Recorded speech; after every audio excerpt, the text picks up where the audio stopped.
this beautiful theatre would make a great place to do a concert sometime in the future. But tonight, it's not about me.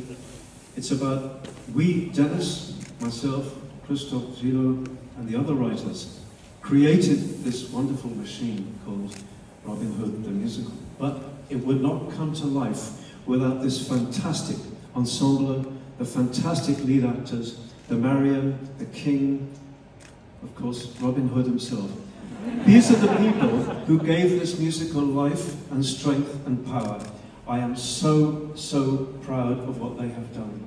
And please, when you go home, if you've enjoyed this concert tonight and this musical tonight, please go home and tell everybody, come and see it. And one last thing, these productions cannot work without the magnificent backstage, the sound, the lights, the people working backstage. We're all a fantastic team. Vielen Dank. Tschüss. Wir wollen alle mal trinken, lass uns das schnell machen. Hallo, schön, dass du da seid. Ich darf noch 2 Worte sagen, ich mach's auch ganz schnell.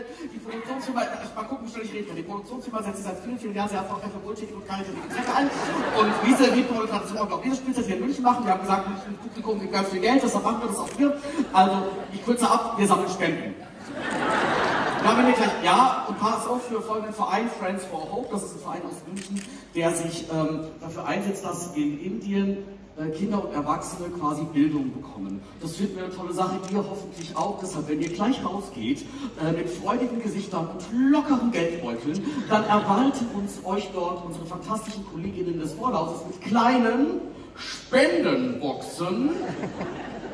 Was? Mehr nachher habt ihr? Na gut. Und da könnt ihr reinwerfen, was ihr habt. Ich sag mal so, Scheine sind gerne gesehen. In diesem Sinne, Bussi Baba, kommt nach Hause.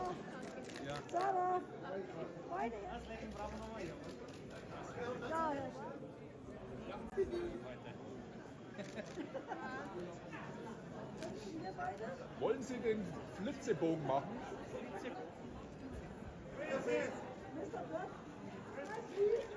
Zumindest, ne? Beide Hochspanner. Ich habe meinen Anwalt mitgebracht.